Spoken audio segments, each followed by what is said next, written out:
Il s'apprêtait donc à repartir bredouille lorsqu'il remarqua par hasard que le mur qu'il longeait comportait une étroite ouverture dans son angle, dissimulée par un rideau couleur crème se fondant dans les tons ternes du crépi des murs.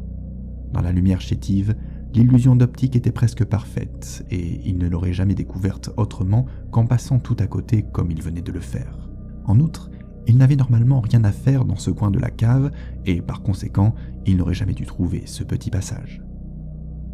Aldo sentit au fond de lui qu'il tenait là une piste, et il paria qu'Adélaïde serait sûrement captivée par le rapport de situation qu'il lui ferait dans quelques heures. Soulevant le rideau, il se faufila de l'autre côté et se retrouva dans une pièce d'une dizaine de mètres carrés, face à une épaisse et large table en bois, une sorte de plan de travail dont la surface était lacérée de coups de hachoir ou de couteau. Levant les yeux, il vit en effet plusieurs instruments de boucherie suspendus au mur, surplombés par un néon fatigué qui diffusait